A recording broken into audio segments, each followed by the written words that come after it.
stand where you're at, can't go back to where you're from. I think it's time that you head out west, gonna take you out to Oregon. Don't matter. Hello, DJ Portland here, and welcome to Off the Record. With me at the table is Loud Paradise. How are you? I'm okay. A little nervous today, but That's definitely okay. excited. A little bit of backstory about why you are here. A while back, someone said Portland is on fire, and they also said Portland looked like World War II. And I said, you know what, let me grab my camera. I'm going to go out to Portland. A friend of mine, DJ Pinoy, was putting on a show, and I know almost everybody at that show, so I really was determined to talk with them and say, you know, what do you love about Portland? Some people said they loved the roses. Other people said they loved the rain. But the first person I ran into, right after I closed the door, I saw the boy Lala. And I was like, hey, Lala, I need to talk to you real quick. And as I started to talk with him, he goes, hey, I just met this guy 5 minutes ago. And that was you. And I was like, okay, cool. I love that about Portland. It's very, very inviting. It's everybody is inclusive. And I was like, that's one other thing I love about Portland. And then later on, I was speaking to a bunch of people, and then I saw you again, and I was like, oh, okay, there's that guy. I definitely need to speak with him later. And then eventually, a few hours later, you were on the side. I was like, hey, do you mind? Can we just speak for just a minute? And I didn't know you, and so I kind of phrased it like this. I said, what do you love about Portland, or even what do you hate about Portland? Do you kind of remember what you said? Mostly. Okay. Vaguely. Okay. I could kind of phrase it, or if you want to, whatever works. I mean, the best I can remember of it is I essentially said that it's got its good and its bad parts, and it carries its scars wisely, that it's as human as us. That's exactly what you said. It's got some bad parts to it, man, but it's got some incredible parts to it that are worth seeing. And you can definitely tell the city and its people are pushing on despite all it's been through. Yeah, and it quickly became, instead of what you love about Portland, it was more of like, Portland's a really inviting city. And that's really, really what, in the end, the agenda changed. And I was like, you know what, thank you so much for coming on the show. I reached out to you. I was like, I'd really like to talk more about this story, so thank you. It was really an opportunity. Yeah. And a couple things that happened as we were doing the interview, it was said like, hey, if you did have the opportunity to perform, would you go up there? Mm-hmm. And you just were like, yeah, let's do it. And the awesome thing, I went over to DJ Pinoy. I go, hey, do you have room for one more person? He goes, I'll make room, no problem. The boy Lala was on his ukulele, and you got up there. I got the beatbox. You got that the was beatbox. crazy. I got to surprise everybody with that. The one thing that I will say is normally DJ Pinoy wants to hear your music, wants to do this, and it was just the vibe of that night was like, yeah, let's mic him up, let's see what he's got. And I will tell you, from miking you up, the whole crowd from the first note was like, oh, let me hear a little bit more about this. And then you started with the lyrics, and then you started with the I'm going to say the emotion in your voice, and people are like, I'm definitely feeling this. And it is so funny that at the end, the whole crowd was like, this dude's got it. So I'm fighting tears. Oh, it meant so much to me. I'll never forget it. And then you're exactly right. After your performance, then it became a Cypher freestyle. Again, Lala on the uke. That was awesome. DJ Pinoy grabbed a mic, and I love that they had that picture there. Yes. That said, "Family is everything." Yep. Dedicated to their lost loved one. Yep. That really hit me hard and hit a special note that night, and really captured the vibe of what we were trying to do there. It did. What you guys were doing there. Yeah, and just the background, the Portland We Outside is every month, so everybody knew this was coming up. I'll try to go to the next one. Oh, well, thank you. We'd love to have you there. And I, at the show, found out what was going on. So I didn't know that. And just the way Don P is he was like, you know, we're gonna do the show, we're gonna do all this, and I was in shock. I'm like, oh, I didn't know this was happening with you, and you're still me doing either. the show. Yeah. I was actually intentionally at a distance from the event. That's how Lala met me. He went for a little bit of a walk. I guess he was going to his car or something. I wasn't sure. Yeah, But from what he told me, he went to grab his ukulele, and then he stumbled across you. And then, of course, you performed, and then you started beatboxing, and I didn't know that. So if you watch the video, Don P goes around and does something on his mixer, and I thought he hit play because the beatboxing started happening. I was like, oh, he put a little drum loop in there. I was like, that's not a drum loop. That's actually, so I panned the camera a little bit to you. I'm like, oh, you're multi-talented. But from there, I was editing the video. I really wanted to shoot the video like Blair Witch, like real raw. I didn't care to. I got that vibe at the start of it. Yeah. I was like, was the really more cool. raw, the better for me.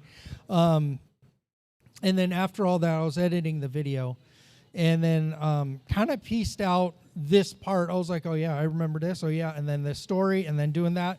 And I condensed the video down. I was like, you know what? You did an incredible job. Did you edit that video? I did. The one you showed me the link of? Yes. That was an incredible video. You I did a great job appreciate with that. I sent that to him as well. So Oh, nice. try nice. to get that out so other people can see it. So what I did with that video is I sent it to a bunch of businesses that I work with. So 5 Star Guitars, they're a really, really good friend of ours. So I reached out to them and I said, you know, here's this video. This is what we're trying to do. And then I reached out to BedMart and I said, you know, here's the video. This is what we're trying to do. And Zesti Carts, where we're at right now. And With incredible food, by the way. If you haven't yes. been, please come try it. and an Incredible incredible food. space. Yeah, I love Very their beautiful space. Yeah, but it went out. A little thing that I do to kind of see if people see the video or not. I do a private video with the link, and I could see, you know, 1 view, 2 view, 3 view. So I got to see them all being viewed, and I'm like, okay, they definitely watched it. They watched it. They watched it. And I was sitting back, and I was like, let's see if it happens. But thank goodness, 5 Star Guitars, thank you guys so much. You reached out and said, hey, stop by the shop. And then BedMart got back to me and said, you know what, stop by our headquarters. We'd love to talk to you. Zesti Carts said, yeah, please come out. Let's have them perform. And then this other funny part, I work with Westside Community Church. And Westside Community Church helps us with our farmers market. They help us with a bunch of stuff. They helped us with graffiti and not tagging buildings, but getting the tagging off of buildings. And they also help with a community center in Aloha, trying to build that. And I took that same 1.5-minute video, or however long it was, and I started playing it. And you and I, Pinoy, the audience, a lot of bad language. So I was like, okay. We were all having a lot of fun that night. Pretty turned up, so. I was like, I can't send this to the church like this. A little bit of potty mouth going on that night, for sure. So I started editing the video and trying to take out the bad language. And I mean, we could throw a beeper in, right? at the end, I was editing, and I'm like, okay, let me listen to this. It sounded like Morse code. It was just beep, beep, beep, beep, beep, beep, beep, beep. I'm like, okay, Mess well. around and find out you actually put a message in there in Morse. Yeah, and I was like, okay, let me get to the performance, and then you performed, and the audience. I gotta say, the coolest part about that experience was the adjustment the crowd made. Yeah. Because as a person who struggles with noise, like a lot, that meant a lot to me, and it gave me all of the room that I needed as an artist to grow comfortable enough to perform in that moment. Oh, cool. Well, which is why at that start I messed up at first, and we all kind of giggled about it, and then everyone got super quiet. Towards the end of the song, you do your shimmy shake on the guitar to give it that little woo. And then all of a sudden, it sounded, when I was editing, it sounded like someone went flatline. It just went beep. I was like, oh, should I send it to him? I was like, well, I don't want to be disrespectful, so I sent him that. and it was a Friday, and I was like, so in the email, I was like, hey, just to let you know, in case if you're not following all of this, this is what happened.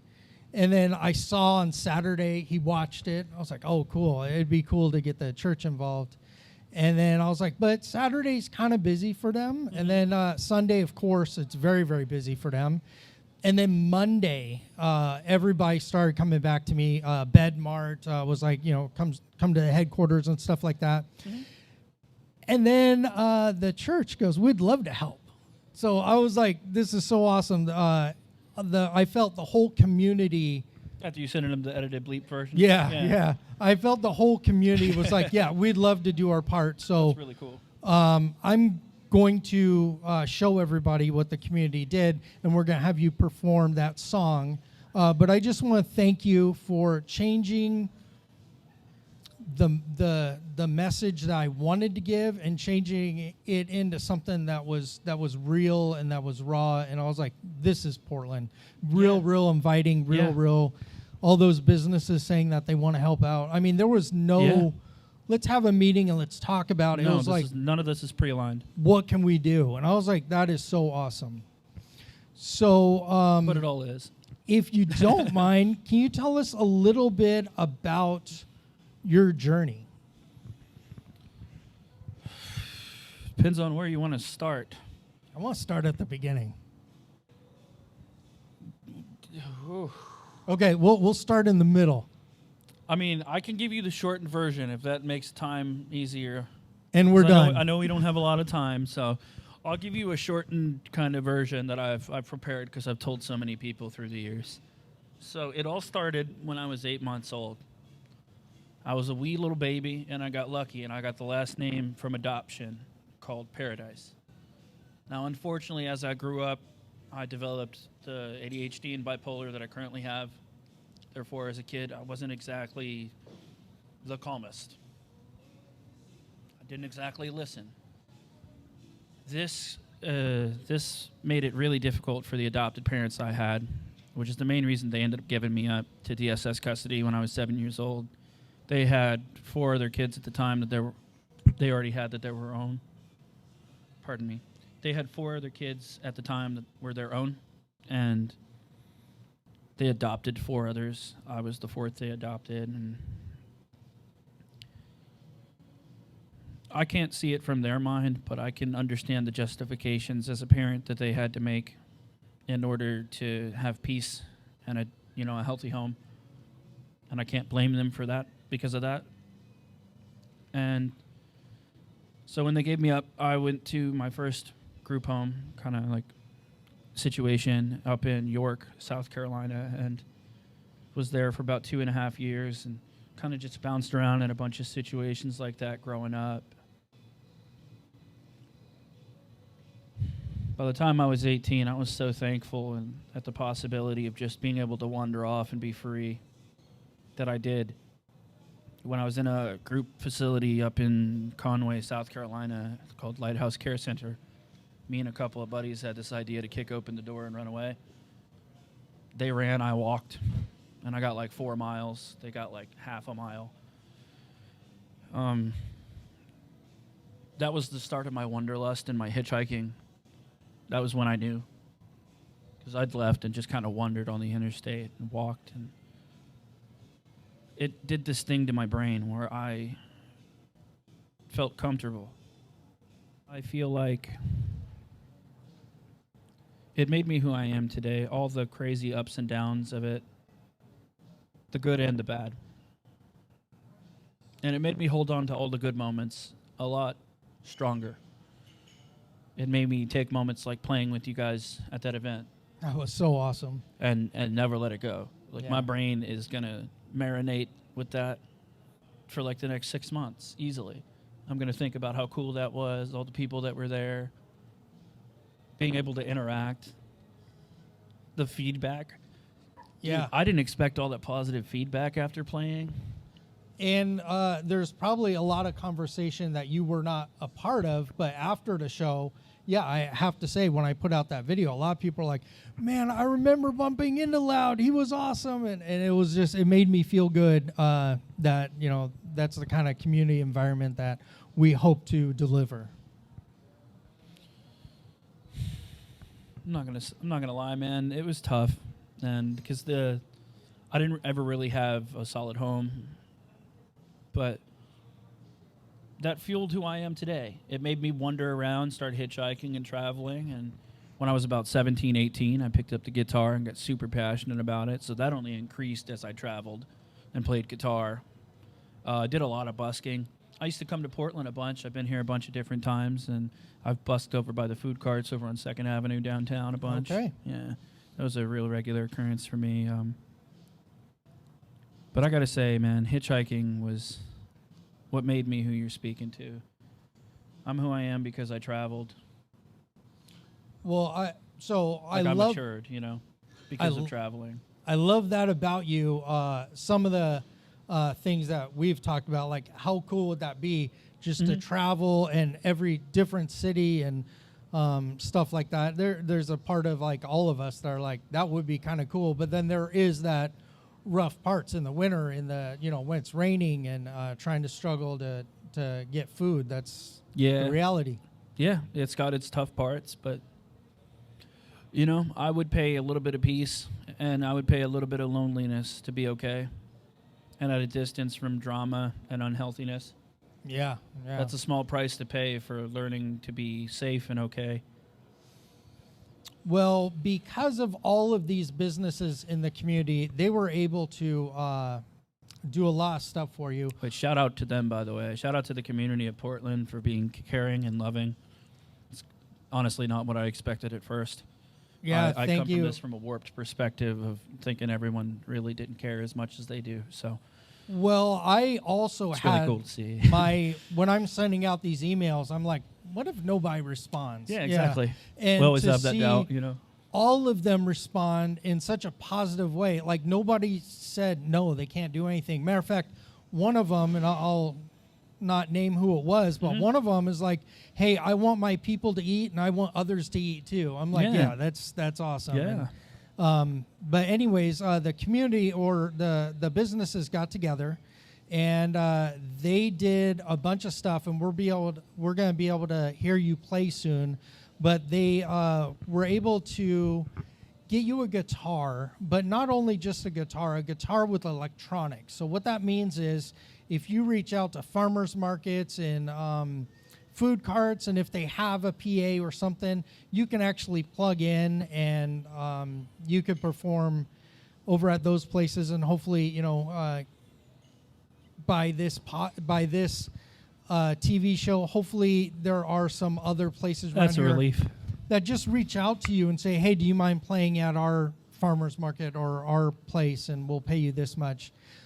They also did a wireless 1/4 inch, if you're familiar with this. So Never heard of it. You don't need a cord going from your guitar to the sound system. It is a wireless, and we're going to have you perform with that because there is no latency. A lot of people avoid this wireless thing because they're afraid of this delay. This one has no delay, so it's awesome. And they did a bunch of other stuff. We have a set of guitar strings for you. We have a guitar strap. We have a soft case. So they did a bunch of stuff. So Who do I got to shout out? BedMart, Shout out to BedMart. Zesti Carts, Shout out to Zesti Carts for sure. and it was 5-Star Guitars.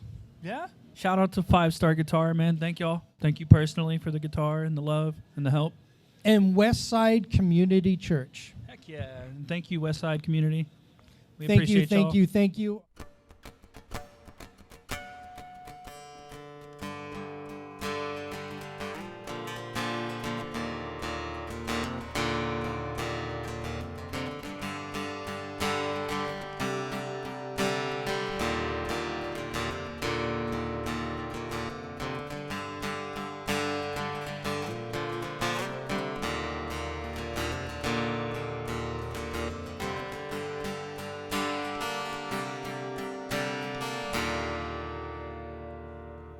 Void of it all,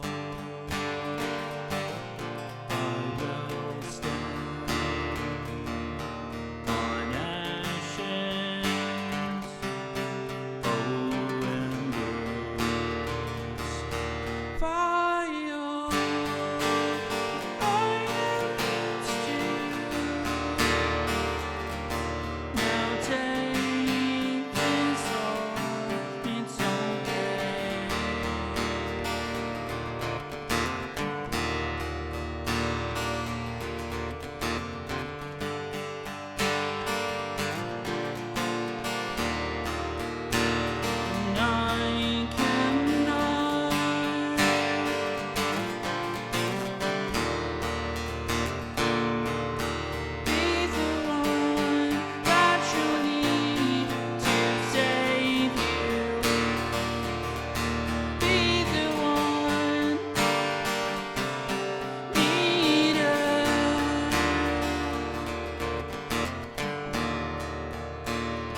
and I could be different now, but that wouldn't change this burning. If I was the same